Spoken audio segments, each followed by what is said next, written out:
मध्य प्रदेश में देखिए मौसम का मिजाज बदल गया है। प्रदेश के अधिकांश जिलों में तापमान 10 डिग्री से नीचे जा पहुंचा। पचमढ़ी सबसे ठंडा रहा। न्यूनतम तापमान यहां पर 6.8 डिग्री दर्ज किया गया है। मौसम विभाग के अनुमान के अनुसार 10 जनवरी तक मध्य प्रदेश के अधिकांश जिलों में बारिश के साथ ही साथ ओले भी पड़ सकते हैं। प्रदेश के उज्जैन, आगर, शाजापुर, देवास, राजगढ़, सीहोर के अलावा भोपाल, विदिशा, रायसेन, गुना, अशोकनगर, शिवपुरी, श्योपुर के अलावा दतिया, सागर, निवाड़ी, टीकमगढ़, छतरपुर और पन्ना में कहीं कहीं तेज हवाओं के साथ बारिश और ओले गिरने का भी अनुमान जाहिर किया गया। तो कई हिस्सों में झमाझम बारिश। मौसम का मिजाज इस वक्त मध्य प्रदेश में बदला हुआ है। कई सारे रिकॉर्ड्स टूट चुके हैं।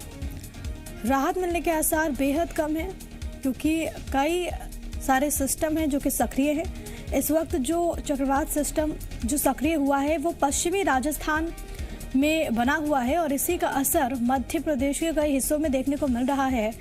कई हिस्सों में झमाझम बारिश के साथ ओलावृष्टि के संकेत मौसम विभाग ने दिए हैं और अगर ओलावृष्टि होती है तो जाहिर है कि किसानों को काफी नुकसान होगा।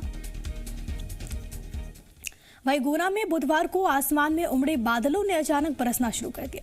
तेज बारिश के साथ गिरे ओलों ने जिले में ठिठुरन बढ़ा दी। तो वहीं करीब 1 से 1.5 मिनट तक गिरे 12 मिलीमीटर मोटाई के ओलों ने खेतों में लगी फसलों को चौपट कर दिया। किसानों की चिंताएं काफी बढ़ गई हैं। गुना के चाचौड़ा तहसील समेत आसपास के गाँव में किसानों को काफी नुकसान की आशंका जाहिर की जा रही है। तस्वीरों में आप देखिए किस तरीके से यहाँ पर ओलावृष्टि हुई है और बारिश के साथ साथ बिजली कड़की, बिजली के साथ में ही ओले गिरे हैं। ओले भी 1-2 मिनट के लिए ओले गिरे हैं और बेर के बराबर ओले गिरे हैं। बारिश से फसल को नुकसान है और ओले से ही फसल को नुकसान है। तो वहीं देखिए छत्तीसगढ़ में भी हालात कमोबेश ऐसे ही हैं। लोगों को ठंड से मामूली राहत मिलने की तो उम्मीद है, लेकिन अभी भी दिक्कतें बढ़ेंगी। मौसम विभाग ने 9 दिसंबर तक 3 से 4 डिग्री सेल्सियस तापमान बढ़ने की संभावना जाहिर की। हालांकि प्रदेश के कुछ हिस्सों में बादल छाए रहने की संभावना है। मौसम विभाग ने दुर्ग संभाग के कुछ जिलों में ओलावृष्टि की चेतावनी भी जारी की। बाकी के संभागों में हल्के से मध्यम बारिश के आसार है। छत्तीसगढ़ के लोगों को ठंड से मामूली राहत मिल सकती है, ये अभी आसार जाहिर किए जा रहे हैं। तो कहीं आफत तो कहीं राहत के आसार छत्तीसगढ़ में। कुछ वक्त के लिए राहत मिलने की संभावना मौसम विभाग ने जाहिर की है, लेकिन उसके बाद कमोबेश हालात ऐसे ही बनेंगे तो लोगों को और भी ज़्यादा सावधान रहने की ज़रूरत है। वेस्टर्न डिस्टर्बेंस है जो 7 तारीख को उसके प्रभाव से 7 जनवरी को एक साउथ वेस्ट राजस्थान के ऊपर में अपर एयर साइक्लोनिक सर्कुलेशन बनने की संभावना है जो ईस्ट डायरेक्शन में मूव होगा, जिसके कारण से प्रदेश के 8 तारीख को ईस्ट पोर्शन में 1-2 स्थानों पर हल्की बारिश रहेगी। उसके दिन 9 से यहाँ पर 13 तक हल्की से मध्यम वर्षा होने या गरज चमक के साथ छींटे पड़ने की संभावना है। साथ ही प्रदेश में 1-2 स्थानों पर गरज चमक के साथ में ओलावृष्टि की भी संभावना बढ़ रही है। तो मौसम विभाग की ओर से छत्तीसगढ़ के कुछ हिस्सों में ओलावृष्टि की संभावना जाहिर की गई है, लेकिन कुछ हिस्सों में राहत भी मिलेगी लोगों को। तापमान में बढ़ोतरी की बात यहां पर कही गई है। लोगों को इससे ठंड से राहत मिलेगी, लेकिन ये जो राहत है वो मामूली राहत ही होगी क्योंकि 9 तारीख तक 3 से 4 डिग्री तक तापमान बढ़ने की संभावना है। ये 9 जनवरी को लेकर दरअसल जानकारी सामने आ रही है जो कि आपके टीवी स्क्रीन पर हम आपको बता रहे हैं।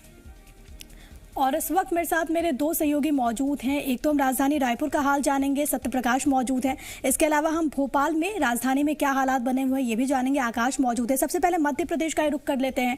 भोपाल से आकाश लगातार बने हुए हैं। आकाश, मौसम विभाग ने कह दिया है कि लोगों को राहत नहीं मिलने वाली है क्योंकि अभी आने वाले वक्त में बारिश होगी। कई हिस्सों के लिए ओलावृष्टि की भी संभावना मध्य प्रदेश में। बिल्कुल प्रिया, अभी मौसम 10 जनवरी तक ऐसे ही बने रहेंगे। बारिश होगी, ओलावृष्टि होगी, पाला भी पड़ सकता है और तापमान में, न्यूनतम तापमान में गिरावट दर्ज की जाएगी। कल भी हमने तस्वीरें देखी, गुना में, राजगढ़ में कई जगहों पर ओलावृष्टि हुई और बड़े ओले गिरे हैं और 10 जनवरी तक यही स्थिति रहने वाली है। राजस्थान में एक चक्रवात बन रहा है, एक वेदर सिस्टम बन रहा है जो नीमच और श्योपुर के रास्ते मध्य प्रदेश में प्रवेश कर रहा है और मध्य प्रदेश के सभी हिस्सों में इसका असर देखने को मिलेगा। शहडोल संभाग, रीवा संभाग, बुंदेलखंड संभाग के जिलों में ज्यादा बारिश होने की संभावना है, यहां ओले भी पड़ सकते हैं और अगले 3 दिन में अलग अलग जगहों पर बारिश होने की संभावना जताई गई है। कल भी कुछ जगहों पर बारिश हुई थी, आज भोपाल, उज्जैन, राजगढ़, ग्वालियर, गुना, दतिया, इन जगहों पर बारिश होने की संभावना है और बारिश के कारण ही न्यूनतम तापमान में गिरावट दर्ज की जाएगी, जिसके बाद एक बार फिर से ठंड बढ़ने की संभावना है। इसके साथ ही ओलावृष्टि चिंता का विषय किसानों के लिए बन सकती है, साथ ही पाला पड़ने की भी संभावना मौसम विभाग ने जताई है। बिल्कुल, पाला पड़ने की भी संभावना मौसम विभाग ने यहाँ पर जाहिर की है। जाहिर है कि इससे जो अन्नदाता हैं, जो धरती पुत्र हैं, उनकी दिक्कतें बढ़ेंगी। आकाश आप बने रहेगा, लेकिन सत्य प्रकाश भी हमारे साथ, हमारे सहयोगी लगातार बने हुए। सत्य प्रकाश से हम जानेंगे कि आखिरकार हालात रायपुर में इस वक्त क्या कुछ बने हुए, क्योंकि देखिए सत्य प्रकाश, जहाँ पर एक और राहत भोपाल में, मध्य प्रदेश में नहीं मिल रही, तो वही छत्तीसगढ़ के लिहाज से, रायपुर के लिहाज से एक अच्छी खबर तो ये जरूर हो सकती है कि राहत मिलने के आसार वहां पर है कम से कम 9 जनवरी तक। बिल्कुल, देखिए ठंड से राहत जरूर मिलनी शुरू हो गई है, खासतौर पे जो मैदानी इलाके हैं, रायपुर सहित अन्य जो मैदानी इलाके हैं वहां पे। लेकिन जिस तरह से मौसम खराब रहने की चेतावनी पूर्वानुमान जाहिर किया है मौसम विभाग ने, उससे ये साफ तौर पे लग रहा है कि अगले 13 जनवरी तक प्रदेश के कई सारे हिस्सों में बादल छाए रहेंगे, छिटपुट बरसात भी कहीं पे होगी, कहीं कहीं हल्की से मध्यम बारिश भी होगी। ये 9 जनवरी से लेकर 13 जनवरी तक के बीच में ओले भी कहीं कहीं गिरने की संभावना जाहिर की गई है। मतलब कि अगर हम मान ले तो अगले करीब 1 हफ्ते तक मौसम बहुत ज्यादा खुशनुमा रहेगा, ऐसा नहीं कहा जा सकता, क्योंकि ठंड के मौसम में अगर बरसात होती है, अगर ओले गिरते हैं, तो ऐसे में इसे बेमौसम बारिश और ओले गिरने से फसल प्रभावित होने की भी बात आती है। तो ऐसे में अगर हम कहें तो जिस तरह से पूर्वानुमान जाहिर किया मौसम विभाग ने कि अगले 3-4 दिनों तक 3 से 4 डिग्री तक न्यूनतम तापमान है, उसमें वृद्धि होगी। इसके अलावा अधिकतम तापमान है वो भी थोड़ा बहुत बढ़ सकता है, तो मतलब ठंड से राहत मिलेगी। लेकिन जिस तरह से मौसम खराब रहने के पूर्वानुमान जाहिर किए गए हैं, उससे थोड़े से सतर्क रहने की, सचेत रहने की जरूरत है, खासतौर पे बुजुर्गों को और बच्चों को, क्योंकि ऐसे मौसम में तबीयत खराब होने की संभावना है। बहुत जरूरी है, बच्चों और बुजुर्गों का आपको विशेष तौर पर ख्याल रखना होगा। सत्य प्रकाश आप बने रहिएगा, लेकिन भोपाल का एक बार फिर से रुख कर लेते हैं। आकाश, वहां से हमारे सहयोगी लगातार बने हुए हैं।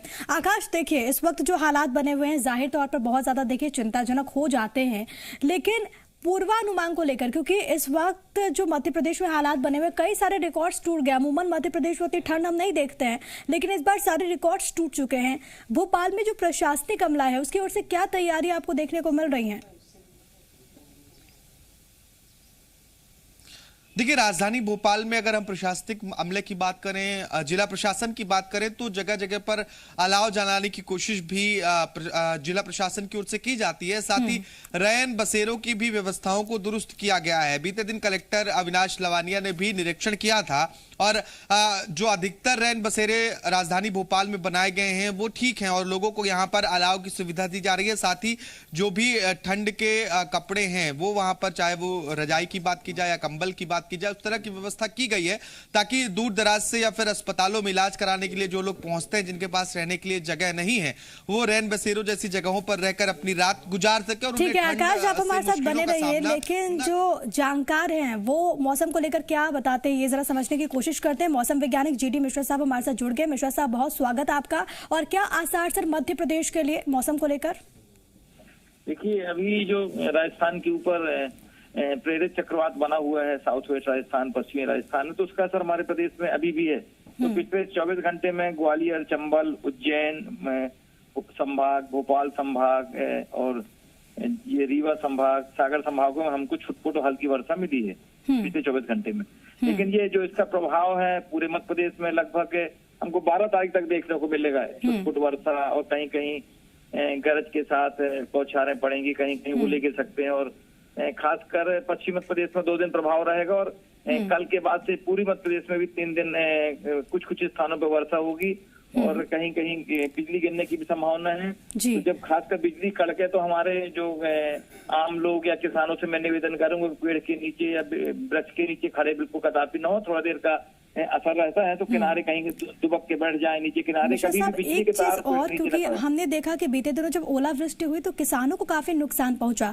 ऐसे में जो लोग इस वक्त हमें देख पा रहे हैं जो कि खेती बाड़ी से जुड़े हुए हैं, उनके लिए आप क्या कहना चाहेंगे कि कौन से ऐसे हिस्से जब ओलावृष्टि की प्रबल संभावना रहती है? और अभी भी खासकर जो पूरा नॉर्थ एमपी है, नॉर्थ एमपी जो मैंने अभी संभाग गिनाए पिछले 24 घंटे, वहाँ अभी भी प्रभाव रहेगा। ओलावृष्टि बहुत ज्यादा नहीं होती लेकिन छुटपुट कहीं जरूर होती है, उससे नुकसान तो होता है। लेकिन प्रदेश में चूंकि गेहूं की फसल ज्यादा है हमारे यहाँ, दलहन की तुलना में गेहूं बहुत ज्यादा है, तो जो ये पानी गिरता है जितना भी, ये उसके लिए मुआवजा बहुत अच्छा फायदे का है।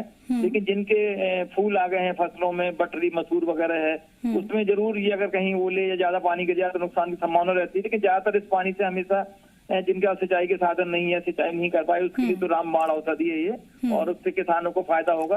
अधिकतम में नॉर्थ एमपी और ये ग्वालियर चंबल ये सब प्रभाव है ईस्ट एमपी में, जौनपुर संभाग, यहाँ इनको ज्यादा फायदा मिलेगा। थोड़ा सा खंडवा का नीचे का भाग ये, इसमें उतना ज्यादा प्रभाव नहीं रहेगा। सर, कब तक जो हालात हैं वो सामान्य होने के आसार इस वक्त बने हुए हैं? देखिए 12 तारीख तक पूर्ण रूप में खुल जाएगा, लेकिन 12 के पहले अभी थोड़ा सा कहना 2-3 दिन तो बहुत खासकर ये जो पश्चिमी मध्य प्रदेश में 7 और 8 को ज्यादा प्रभाव रहेगा, और पूरी मध्य प्रदेश में पूरा 8, 9, 10 3 दिन अच्छा प्रभाव रहेगा इसका गरज के साथ वर्षा का। और 12 तारीख के बाद खुल जाएगा। 12 तारीख तक रहेगा। बहुत धन्यवाद आपका हमारे साथ जुड़ने के लिए और इतनी महत्वपूर्ण जानकारी जी मीडिया के दर्शकों के साथ साझा करने के लिए बहुत शुक्रिया। सत्य प्रकाश, आपका भी बहुत धन्यवाद, और आकाश आपका भी बहुत बहुत धन्यवाद। खबरों में बने रहने के लिए आप हमारे फेसबुक, ट्विटर, इंस्टाग्राम पेज को फॉलो कर सकते हैं और ताज़ा अपडेट्स के लिए हमारे YouTube चैनल जी मध्य प्रदेश छत्तीसगढ़ को सब्सक्राइब कर सकते हैं। बेल आइकन दबाना बिल्कुल ना भूलें।